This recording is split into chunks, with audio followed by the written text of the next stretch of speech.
Okay. Hi, everyone. Welcome to today's webinar. My name is Chidera from LemFi. I can see we have a few people in the audience. If you can put in the chat where you're connected from, like what city in the UK are you in? I'm currently in Hatfield. So if you want to put it in the chat, just to know where, like how the spread of the audience, if you want to put it in the chat, that would be good. I think everyone can chat. Yes, please. Let's see. Yeah, Northampton. Hi, Gloria, Irene, Luton. Who else again? Oh, Noni Anton. Oh, that's Dr. Isaiah. Oh, Noni Anton, Oh, that's Dr. Isaiah still. Okay, who else? Ohio, US. Interesting. Okay. Who else again? Anywho, so we'll just jump right in so we don't take much of your time. Today's webinar is buying properties in Kenya, land and building, doing it right. And in this session, we're going to have Dr. Isaiah, who is going to host this. And we have our guest speaker, Lucy, who is an advocate of the High Court of Kenya. But just before we jump into that, just to give a brief intro about LemFi, who we are, not to assume everyone knows who we are. So LemFi is a money remittance platform, and we're founded in 2020 with one goal, basically, to simplify the process of sending money home for Africans. So currently, LemFi is licensed to operate in the UK, USA, and Canada. So that means if you're a resident in any of these countries, you can send money to Kenya with LemFi at zero transaction fees. And not just Kenya, but because I know this is Kenya focused, that's why I'm highlighting Kenya. We support other African countries as well. You can send money using LemFi to these countries. Right. So I think what really stands out is the fact that our rates are always like the best. You can check it. Our rates are always good. And you can send money at zero transaction fees, and it's you get the money within a couple minutes. If you're sending to Kenya, you can send directly to M-Pesa, or you can send to bank accounts. That's fully supported on LemFi. And if you don't have the app and would like to try it out, you can download it. We're available on the Google Store and the iOS Store. Alternatively, if you scan the QR code on screen, you'll be able to download the app. It'll directly straight away to the app on the Play Store or on the iOS Store. We're fully available on in the UK for you to download and use it. And just to say, thank you for joining LemFi. If you sign up today and use the referral code when signing up webinar, you get cash back on your first transaction above 100. So if you send £100 or more, you get £10 cash back if you use the code webinar.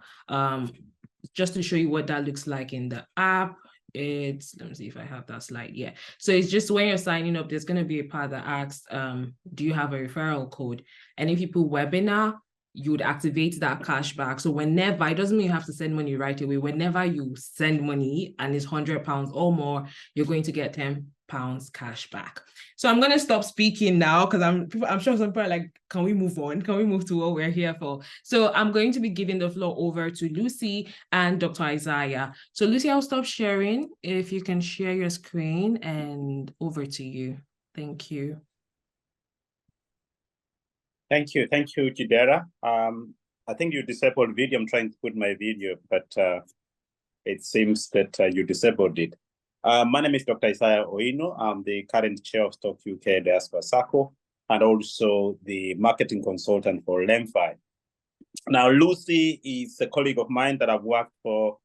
Lucy, for how many years now? More than 7 years? No, 5 years, Lucy, we worked together, right? Yes, about 5 years. Yeah, about 5 years. Actually, 6 years. 6 years in terms of legal services that we get.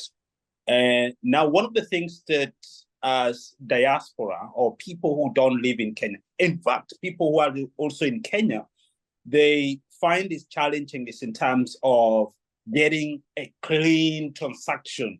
Now, we start from a clean transaction, what exactly it means. Lucy, you will tell us later on. And you will tell us later on in terms of why it's actually very important to do your due diligence. Now, the diaspora people are very busy. I mean, people are in maybe Kenya or UK, across many countries, they are very busy. And so sometimes we try to do things much faster because we don't have time. You also talk about why it's very important to take time to do things right. Now, remember the theme for today is doing things right. It's very important to invest, but do it right. So this time I will invite Lucy to say hi and dive into due diligence in terms of real estate investment in Kenya. Okay. Dr. Isaiah, you can turn on your videos now. I've enabled that. Sorry, it was just a setting. Okay. Yes. Thank you, Chidera. Over to you, Lucy. Thank you so much, Dr. Isaiah. Thank you, Chidera and LemFi for this invite. I'm very excited to be here and to share with Kenyans from the diaspora on why it is important to do your investments right. And basically what I will be looking at today is what we call due diligence. And like you have heard, my name is Lucy Sereu Moinkent. I'm an advocate of the High Court of Kenya.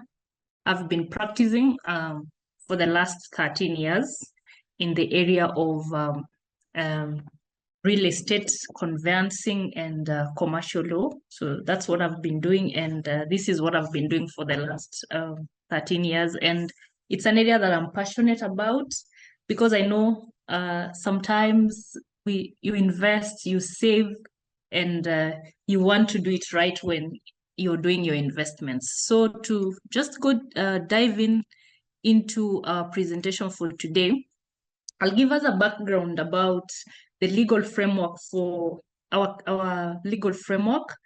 And the reason for this is that there are changes. Sometimes you have a title. We all have titles and they could be different. They are not uniform. And it is our legal framework that informs this. So I said before I get into discussing the due diligence that is required whenever you're investing, that we go into just a bit of background. In Kenya, the Kenyan legislative framework bears the legacy of the English law for the reason that we were colonized by the British and we had our independence in 1963. So before colonialism, land was communally owned, and this was governed by the different customary law where each member of a community owned and utilized the land, communally. Now, the current model that we have now of ownership where each individual's interest in land is defined by way of a title to the exclusion of all others is a concept that was introduced by the colonialists. It was not there for us as Kenyans. And to entrench this model, the British came up with a means of alienating land from Africans in favor of the white settlers. And the white settlers engaged in economical activities than the natives. This saw the introduction of various statutes to govern land administration and registration in Kenya. If you know Kenya, you will notice that we had the natives and land around the urban areas, Nairobi, Mombasa, Nakuru. You will realize that that is where the settlers settled, and there are some titles that are different from the very common titles that we have or many of us have seen. And so before independence, we had so many or different types of statutes. Some examples are what I have listed there. These are not all of them, but these were some of them. We had the East African Lands Ordinance in Council. We have the Crown Lands Ordinance, the registration of documents, the land titles, the Crown Land Ordinance. All these were there before independence. And after independence, we still had a fragmented legal framework. And these were some of those statutes that were there.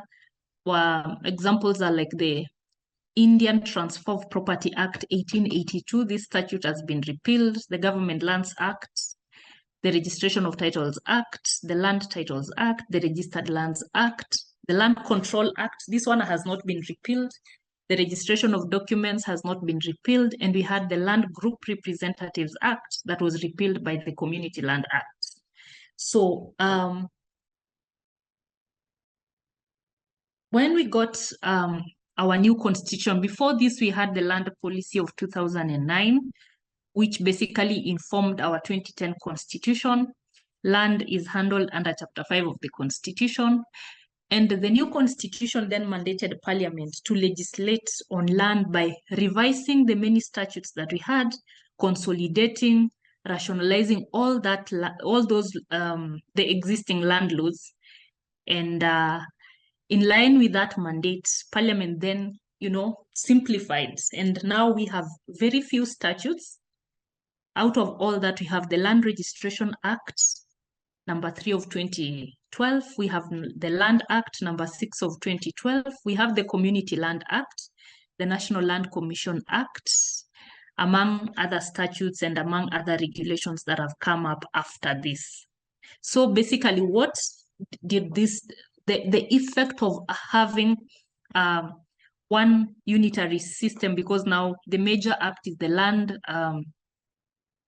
Land Registration Act of 2012, it meant that the different titles that we had before that had to be converted. So now I'll talk about conversion of titles. We had different types of titles. If you have seen, we had titles under the Land Registration, the Land Titles Act. Those ones were mainly for the coast region. We had the Registered Titles Act within Nairobi. We also had the Government Lands Act. We had different titles for that regime. And so after the new constitution and after Parliament enacting that, the Land Registration Act as one of the main registration system, we had to convert those titles. So there is now in place a process that started sometimes in 2017, which is the conversion of titles. This basically means that it's a statutory provision provided for under the law, where all the titles that were in the different statutes or the repealed statutes are now migrated into the Land Registration Act of 2012. The titles issued under the repealed statutes are then cancelled, replaced with titles under the new regime. So, why convert? What was the rationale of conversion? Number one, it was to align the registration system to conform with the provisions of the Land Act. So we had different, so now we have one system of registration, and so we had to migrate all those titles into this new system. There's alignment. Before, you will be confused. If you are not a lawyer, you wouldn't know. You can look at a document and you want you will not know where to start because our titles were not uniform. And I can imagine maybe even if you go to, and look at a title that you have, we have the very common ones under the Land Registration, the Registered Land Act, Cap 300. That one is where we have the counties or where we used to have the districts. So, and that is where most Africans used to stay.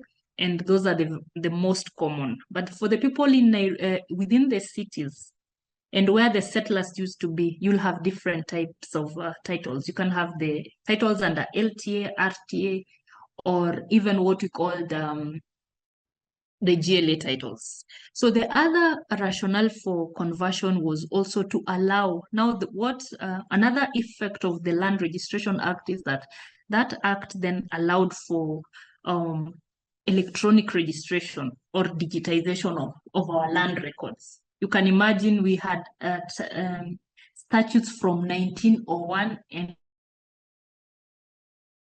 what that did was that we had a lot of manual records building up, and every time somebody was subdividing, we had a lot of manual records, and that made it very difficult to transact, to get records. They were tattered over a period of time. And so that element of electronic records was introduced under the Land Registration Act of 2012. And so conversion also allows all the transactions to be carried out through what we now call the National Land Information Management System, NLIMS, or commonly known as ARTHISASA. Maybe I just, if you have a question, you can jot down your question on the question section, and then we will get back to that. But then, so we have NLIMS, where we are now, any landowner can open an ARTHISASA account and you register your title there. And then there is a process that goes through. It takes time. So my advice will be, if you have a title that falls under the what we call the Nairobi registry, you can actually open an ARTHISASA account and register your title. What happens is that they will do their back-end due diligence on your title. It starts from the survey section, comes to the land administration section, and then comes to the registry. If your title is okay and good, it will be verified. Then you can be able to do a search, and that search is instant on ARTHISASA. So the other reason for conversion was, of course, now we had titles that were irregularly acquired. You'll find someone who has a title on public land. So at this point, if your title was irregular, it will not go through this NLIMS. And there's also a process of filing a complaint, and that issue is addressed. All that is happening now, and it is possible through ARTHISASA, and all these are changes that were introduced by the Land Registration Act of 2012. So then what happens after conversion? Now, initially, what had happened is that the Cabinet Secretary of Lands gazetted those titles, so with new numbers. So what you will do is that you only needed to know where your title is, and then you have your old number. You go to that gazette notice, check your new number. Once you see it, then you can start the process of conversion. And how it goes is that as an owner, you surrender the old title and the deed plan, and you are issued with a new title and the what is called a registry index map. Let me give because what is a deed plan? A deed plan is that small map that is attached to your title document that shows the dimensions of your parcel of land. And for deed plans, it focused on that specific parcel. The difference between the deed plan and now the registry index map is that the registry index map is actually a map for the larger, that block. So you will be able to see your parcel in relation to other parcels. Before, the deed plan will only give you the dimensions of your particular parcel. So now the ownership of the properties, if you're the owner, the parcel size, the interest that was conferred are not affected by this process. It is just conversion. You're just migrating from an old registration regime to a new one. All the other properties of your parcel are not affected. So nothing changes. So what happens if you had, for example, charged you had taken a facility with a financial institution? What you will do is you will just approach the bank, and then they will consent. They give you a partial discharge for the purposes of conversion. You'll surrender that title, you get the new title, then you return that title to the bank. Yes. So now, having said that, I've basically said how we have moved and how our titles have changed. Now we are in that process of conversion. So what is due diligence? You're an investor, you want to buy a property in Kenya. What is due diligence? Now, sorry. So due diligence is the comprehensive title investigation by an interested buyer or a purchaser to verify whether the property that he intends to buy has a good title before you engage or before you sign the sale agreement. I know for many of us, sometimes we just imagine that due diligence is doing a search. A search is not enough. And you will be able to see from this presentation that it is not enough. So due diligence varies depending on the type of transaction that you're in. If you're buying a developed property, it is different from an undeveloped property.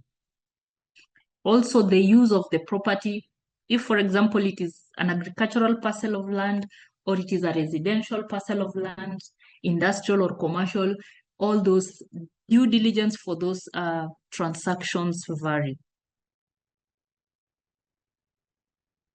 So what does it entail? We have said it is a comprehensive investigation of that title. Now, number one of the things that I ask people, my clients, when they come and they're saying, Wakili, I want to buy this property, the first question will be, who are you dealing with? Are you dealing with the owner? Are you dealing with the agent? Or are you dealing with the advocate? How did you come to know about this transaction? That information is very important. It is very important because you want to know that you're dealing with the owner or the person, the actual owner. You're not dealing with someone who doesn't have instructions to deal with that parcel. So it is very critical. That is the first question you ask. You will be given a copy of the title.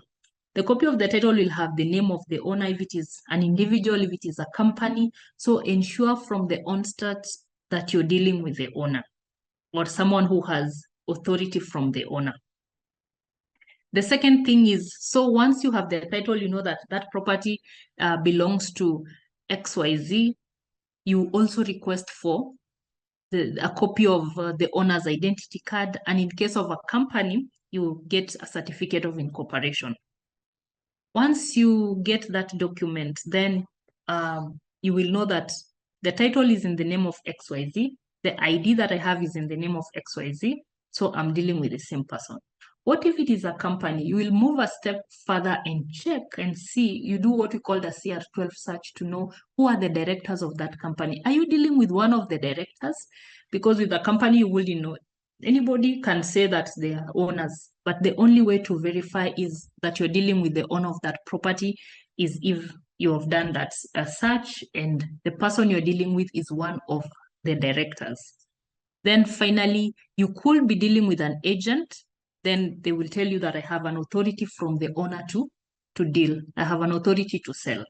Then that agent will be able to introduce you to the owner. The second aspect of due diligence is the land identification. I know this is the biggest challenge with investors from the diaspora. You're far away, you're depending on someone to go and see that parcel. Please ensure that you get someone you trust, someone who can go to that parcel, because this is another aspect of due diligence that is very important. So the question will be when you come to an advocate is, have you visited the land? Do you know where it is? Did the owner point the beacons? Now, were you able to know whether there is unrestricted right of access to and from the property? You could have used a particular, especially for undeveloped parcels of land, where, you're buying vacant land. Maybe you used a particular road and that might not be the actual road on the map. So it is important to properly identify that parcel. Land identification is very critical.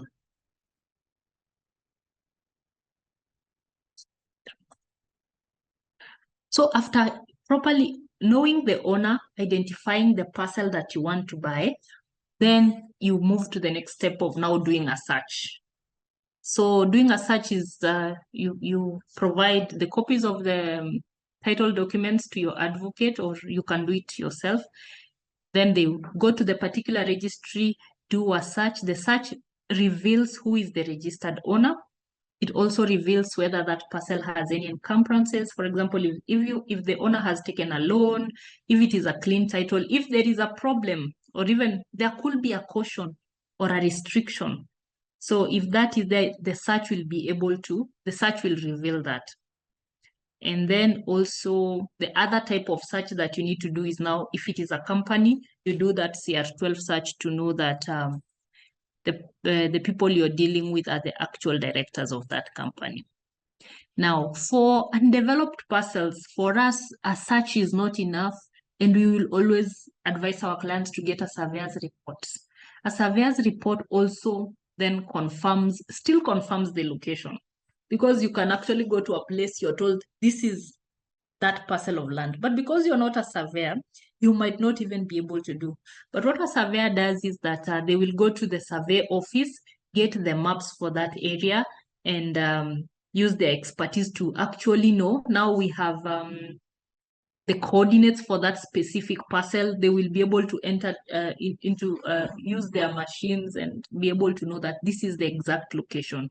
The other issue is what a surveyor does is they will be able to confirm that what is stated on the title, the acreage on the title, for example, if it's a 1 acre title, they will be able to confirm that the acreage on the ground, tallies with what is on the title.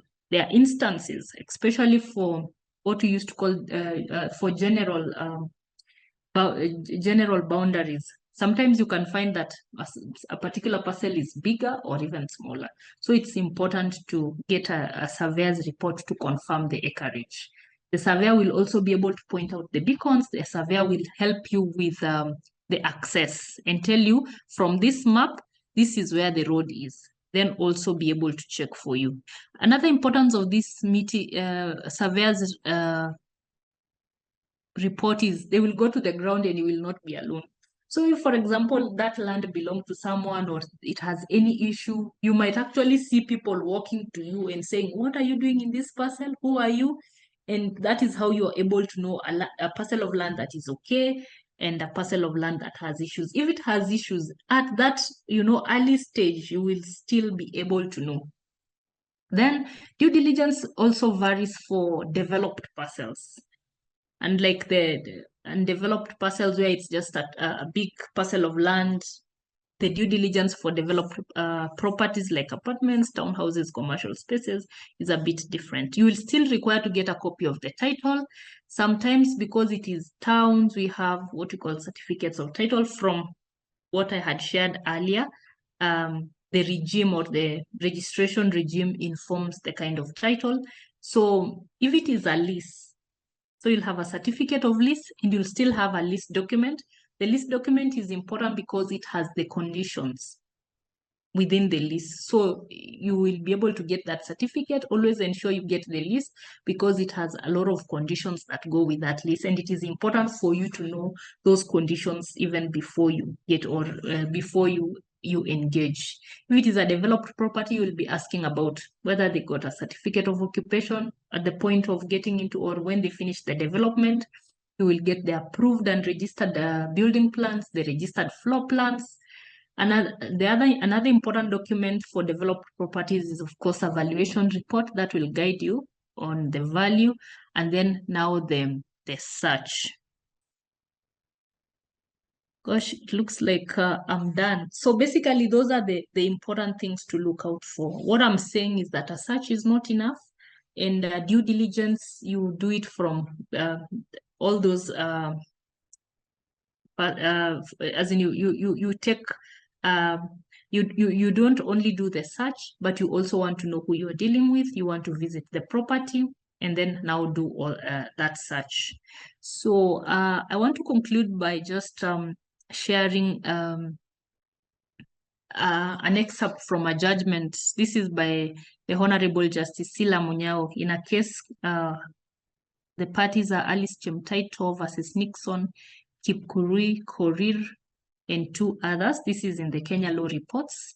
And this was the judge's perspective about due diligence. And he says that, I just took an excerpt of it. So it is another matter whether they undertook proper due diligence. Their position is that they conducted a search and that constituted good due diligence. I would not want to set any precedent that a person has any legal obligation to go beyond conducting an official search from the land registry so as to find the proper owner. That may be the legal obligation. However, there is no harm in going the extra mile and digging deeper into the title. In fact, it is probably advisable to do so, given the fact that this okay, this country is notorious when it comes to land scams, and land fraudsters have continuously been in the kitchen creating new recipes for land con schemes. I would inform any prudent person wishing to deal with land to go beyond the legal obligation of conducting an official search and always prod a little more to find out if the person has good title to the land. It is not easy, but it is advisable to do that. So I think it was that short. What I have shared here are basically general guidelines. When you want to invest, get an advocate to assist you in the due diligence, because due diligence varies from transaction to transaction. Thank you very much. I'm done. Thank you. Thank you, Lisa. Just 1 minute. Thank you, Lucy, for that in-depth, detailed discussion in terms of where we've come from in terms of land transactions and where we are. But I've got a few questions. I'm sure the diasporian will have probably similar questions. And one of the most important questions that I will ask you, Sereu, is that why? I've got my brothers, got my sisters. Why don't I send money and they can do on my behalf? You know, because lawyers, I have to pay you, right? And I think the minimum is about 35,000. Now, why shouldn't I not use my brothers, my sisters to do a transaction and I give them money? It's easy. Thank you, Mr. Oino. Now, you can use your brothers and your sisters to do that, but engaging a lawyer is if anything goes wrong, that lawyer, the lawyer has a professional obligation to ensure that he does everything. So he will have a keen eye out of experience.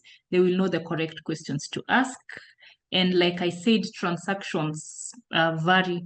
Due diligence varies from transaction to transaction. So sometimes getting an expert who's been doing that, there are things they will, out of experience, be able to point out very fast. Yeah. Okay. And in terms of due diligence, you mentioned that, and I think you had an expert from the church here. Due diligence is more than a mere search. And I think most of us, we are more keen of, yeah, send somebody to the land ministry and do a search. There's a title deed is clean, that's fine. But as you mentioned, it's more than that. And that requires for somebody to dig more into the owners, the acreage, because sometimes you might be told that the land, imeshika kwa barabara, it's just around the road. It's not far because you're not there, right? But what you're sold is completely not the same thing that you were told. Perhaps the piece of land that you've been sold it's quite far and you were not there, right? Can you comment on that, please? Yeah, that is true, Mr. Oino. That is very true. So basically, even as an advocate, I'm not an expert, and that is why I would recommend that you always engage a surveyor, especially if you're buying undeveloped. Why? Because if you come to some parts in Kenya, you'll see tracts and tracts of land. Somebody can give you a copy of title and say, this is my land. If you're not an expert, you'll not be able to actually know. But when you bring a surveyor, the surveyor will get the survey documents and get the maps. He will very easily be able to know. He'll come with the tools of trade, get the coordinates for that parcel, so they will confirm for you. And nobody will tell you that this is the actual parcel when it is not, because you have brought in an expert to confirm. In fact, for most of the transaction we do not proceed if we don't have a surveyor's ground report.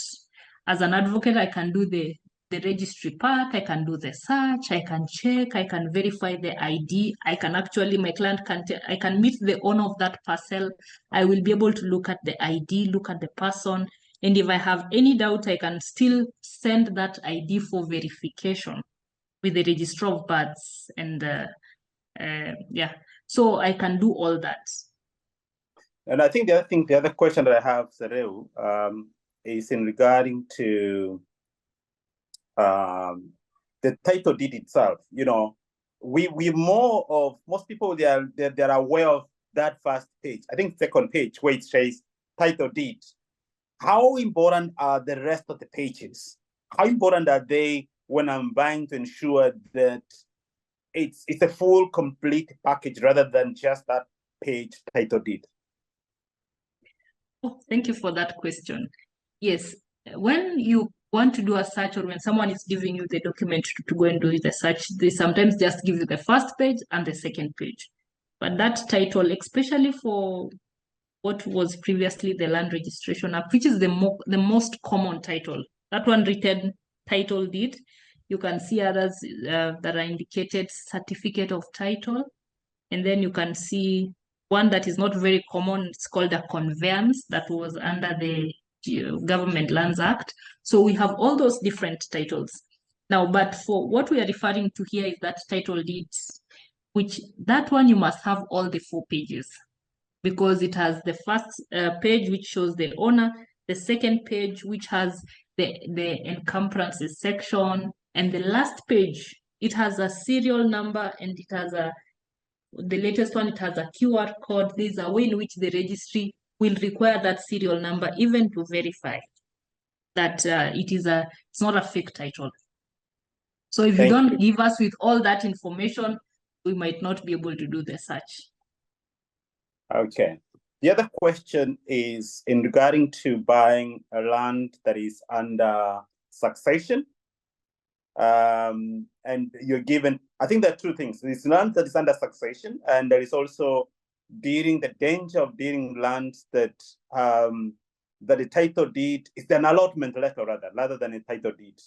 Are there some extra searches that you need to do in terms of dealing the land that is under succession issues, and also dealing with allotment letter, dealing with certificate of title? So those things that you need to be very careful. Allotment letter, certificate of title are some of the documents. What are some of the extra steps one has to take?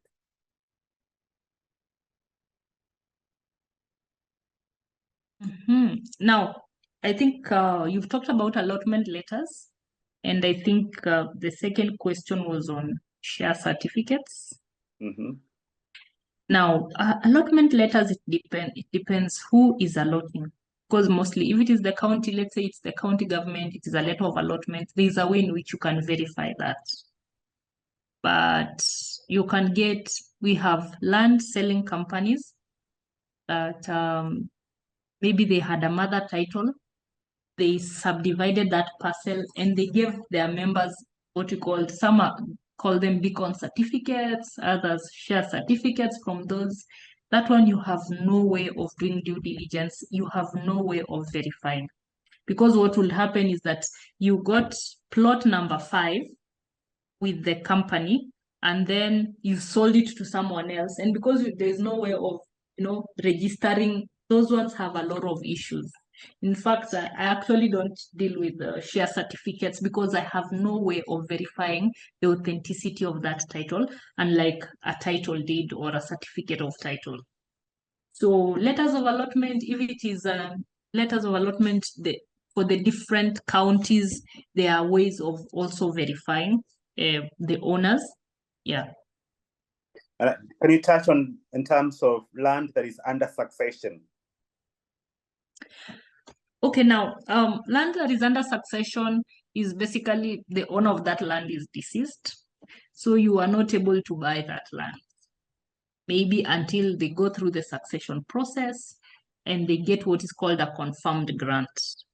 Basically where you have the beneficiaries of that estate of a deceased person now being indicated or benefiting from that property, then they can be able to transfer it to you.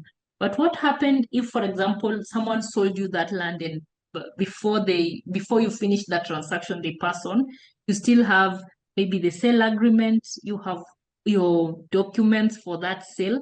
So it is you can course, approach the family. They will be able to see that there was a sale agreement, there was some money that was paid. Then when they finish that succession, they can be able to transfer that property to you.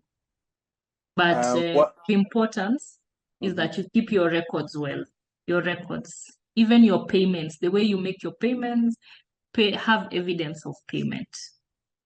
While we're still on land, you know, I was speaking to one of the government officers when I was in Kenya. And one of the things that he told me is this, as somebody in the diaspora, you need to make sure you do searches on your land as often as possible, at least twice in a year. You're not selling, you're not buying it because you've already got it. Why is it necessary? And I know, but I want you to tell the audience why it's necessary, even if it's your land, you conduct a search. At least twice in a year, that's what I was informed. Why is it necessary? Yeah, I think, okay. One of the important things is that sometimes you still bought land through, let's say, an agent. Somebody knows that you're not there. That land is owned by somebody in the diaspora. You have bought your land. You have not taken possession. By taking possession is that maybe you didn't fence it. You have not built anything. So it is very easy for somebody to encroach on your parcel of land. Yeah, it is very easy. So you just keep an eye on your parcel. Like he says, you can do a search once in a while. But I think the most important thing is if you can fence, fencing also shows that you are in possession. Yeah, you will not have a challenge of squatters coming into your parcel.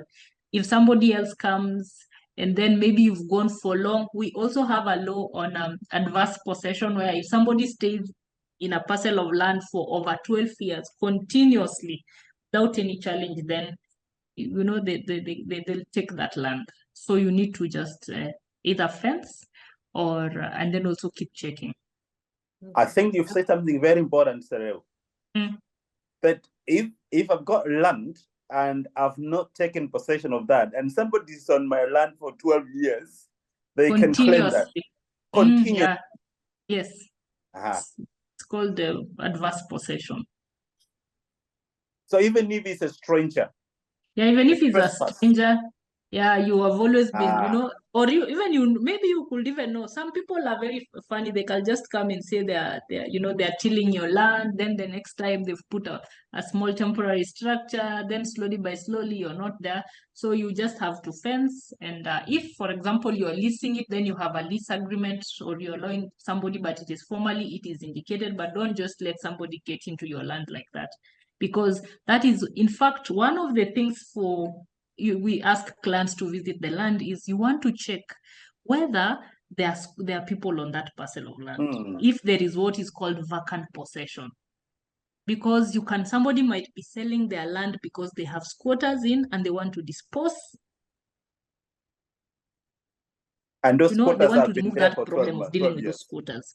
So you have not visited that parcel. Yeah, you have not visited. You don't even know what you're buying. You don't know whether it is vacant. You have engaged. And then that is why you have to actually visit the land. Yeah. Dr. Isaiah, please can we take some questions? There are Q&A. Some people are asking questions. I could read it out. Yes, please. Just so that we're on time, The first question, Lucy, someone said, where do you get the surveyor report? Boniface, rather, said, where do you get the surveyor report? Yeah, so you just look for a surveyor. You look for a surveyor. Usually the cost of engaging a surveyor, depending on the size of the land, it's minimal. It's a good cost to just incur, because then sometimes if it is a small parcel of land, like it's an eighth and it is not very far, they can charge you as little as 5,000 Kenya shillings. It's not a lot of money. If it is a bigger parcel, then maybe the cost will go up. So you'll actually engage the surveyor at your cost. Okay.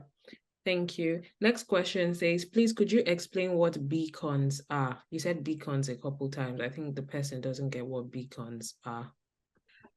Okay. Beacons, actually, there are some, basically, how to explain?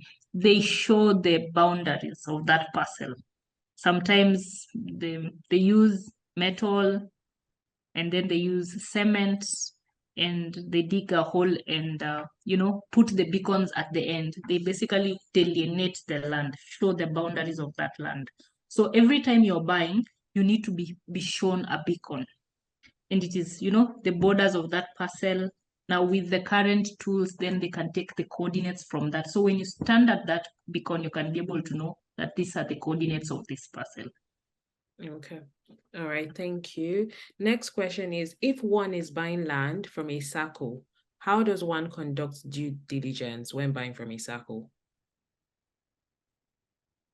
Yeah, if you're buying from the circle, it's still the same because the circle has a title. They have a title, then they give you a copy of that title, and you engage an advocate to still do a search, or you can engage your family to go and do that search. But and then another advantage of maybe buying from circles, they would have done a lot of due diligence before. Remember, most circles will buy bigger parcels of land, subdivide into portions, so they would have done that search. But it is also still good to do. Just do so that you have confirmed for yourself. Okay. Thank you, Lucy. Next question says, talking up on the last point, I think this was when you were answering a couple questions. Fred says, how about where the advocate himself or herself is unreliable or fraudulent? I've been a victim of a registered lawyer with LSK and Advocates Complaint Commission's toothless. Basically, he's just saying that, what about instances where, so I think the question is there a way to actually verify that a lawyer is reliable? Like, how can you trust the lawyer that you're actually working with? I think I know it's good to know the advocate that you're dealing with. Like so many things in life, we have different people with different values. They are good people, they are bad people. They are reliable advocates, there are other advocates also who are not reliable. So it is really up to you to know who are you, who is the advocate that you're dealing with. And then, of course, if you have a challenge with the advocate, we have what we call the Advocates Complaints Commission, where you just do that. And then now we have the disciplinary committee. And the challenges of the effect of what could happen to an advocate who does not deal properly with the advocates is that they can be debarred. Yeah. Okay. Is there like a registry where people can probably check the names of lawyers, like to check if my lawyer is registered to work legally in Kenya? Is that like publicly available as well? Yeah, it is actually even there online. From where you are in the UK, you can log on to the LSK search engine, just put in the name of the advocate and you will see whether they are active. You can also see inactive. You can also see, you can be struck out and your license can be taken away so that you're not able to. So that is also another aspect of due diligence. Every other time, who is the advocate you're dealing with? Is he even an advocate? Because somebody can come and tell you they're advocates and they're not. So please, they could even be working in an advocates and they masquerade and say that I'm an advocate, but they're not advocates. That's another element of due diligence. Okay, thank you. I'm just also looking at our time. Next question is from Hassan. I think I can answer this. I think he just joined and he said, is the land available? Are we discussing where and how? Yeah, we're discussing due diligence, like what to do to ensure you're buying land properly in Kenya. So we're not selling lands on this webinar. We're just telling you what to look out for when you're buying. So that's fine. Someone said, you mentioned differences in acreage of title. How do you resolve this? Still, it's an issue of due diligence. Before you engage, get your surveyor to confirm. If, for example, the title, you wanted to buy 5 acres of land and the title says it is 5 acres, but when the surveyor goes to the parcel of land, they find that it is less than that. Then you are able to deal with that issue on the onset. You don't get into that transaction. Then later on, when you want to subdivide and maybe deal with your land, it's when you come and realize, it is not actually, the acreage is not what was indicated on the title. That is what we were saying. So before you engage, confirm, know what you're buying. Okay. Yeah. Thank you.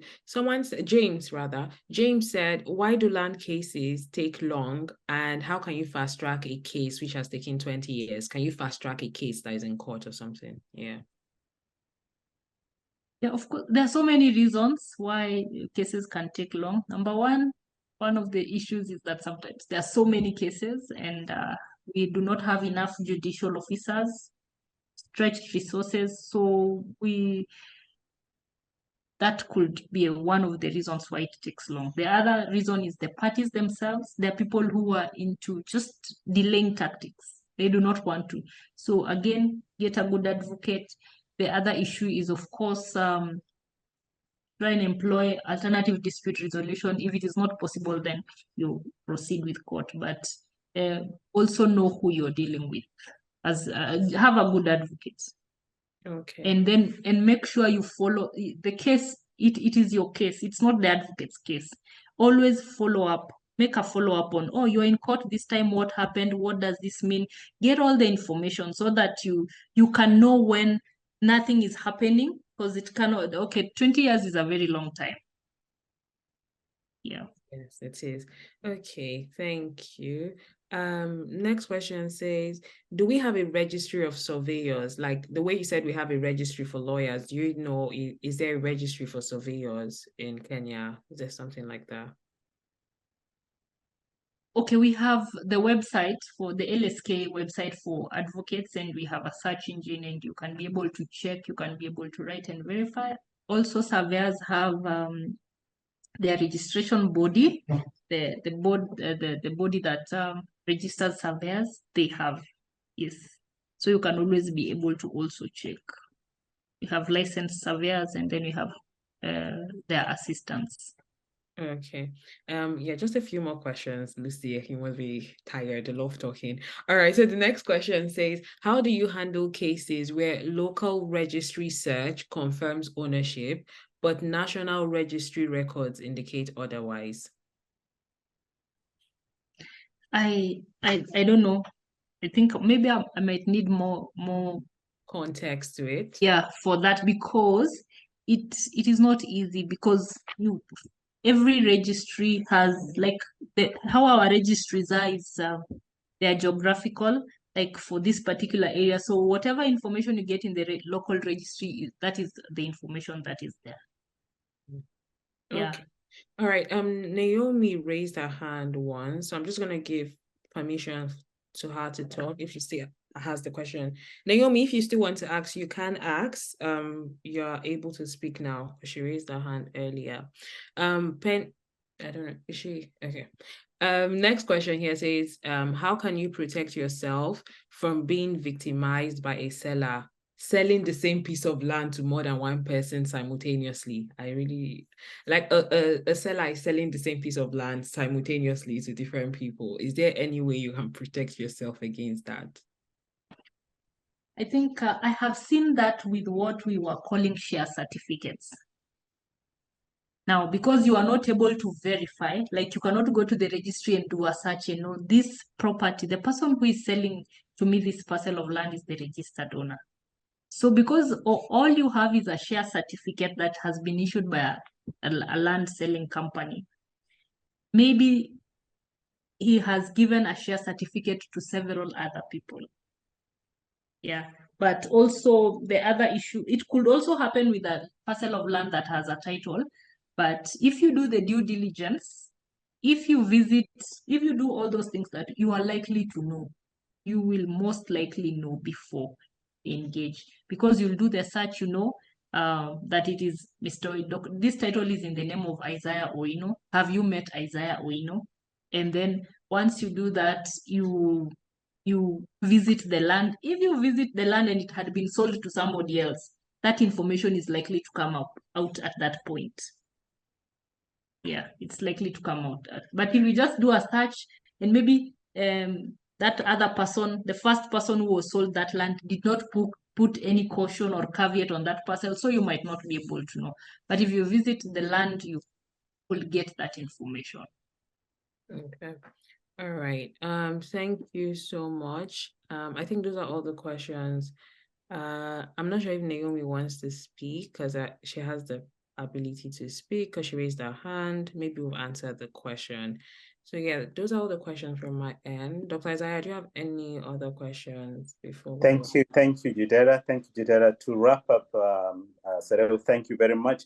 But I just want you to summarize in terms of why it's necessary to deal with the financial institutions such as the bank or the SACCO when you're buying, either you're buying land or you're buying a building. Why it's actually advantageous for you to deal with the bank or the SACCO than going to buy it yourself. Yeah, like I said, sometimes banks and those financial institutions will have engaged a lawyer. They would have done more due diligence than maybe you would have done. So it's actually an easier way of doing it. They'll carry the burden, they'll shoulder all that. They'll get to the surveyor, like especially if they're buying a bigger parcel and selling it, they will go through all those steps, and it might end up being cheaper for you than you doing it. If you're number one, you're far away, you're not able to do that, you can't get somebody to go there. So I think there is some, that is an advantage than just trying to do it. Sometimes maybe you don't have a reliable person to send to the ground. You don't know maybe you don't know surveyors. You wouldn't know who to send, or you don't have somebody to send to go to the ground and do that due diligence. Then they would have done a lot of due diligence for you. Okay. So in other words, as we wrap up, even if you have money to buy straight that piece of land or that house, take a mortgage from the bank, take a mortgage from the SACCO, and pay off the bank or pay off the society, because they will have done. The society or the bank will not want to buy or to commit into the property that is questionable, that perhaps does not exist. They will do a lot of due diligence. It might cost you more, it might cost you slightly more, but it's good to do it right. If you don't do it right, I think 5 years down the line or 10 years down the line, you'll find yourself, you bought a piece of paper and not a title deed. Do it right. Thank you very much, Lucy. A round of applause for those who are able to. Thank you very much. Yeah, so Dr. Zara, before we just hop off quickly, Naomi has raised her hand again. So please ask your question. Thank Naomi, you. Yeah, you can ask now before we end it. Unmute, you're muted. So in case you're speaking, you can just unmute yourself. She's raised her hand a couple of times.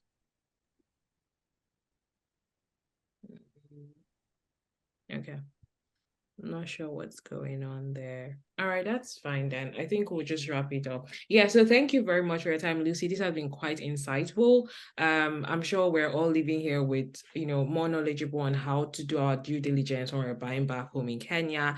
And also, if you want, when you decide to buy, remember to use LemFi to send your money back to Kenya. So you get more money you get more value for your money when you use LemFi, because we have one of the best rates guaranteed. So yeah, thank you so much, everyone. Do have a lovely evening. Thank you, Lucy. Thank you, Dr. Isaiah. Thank you very much. Thank you. Thank you.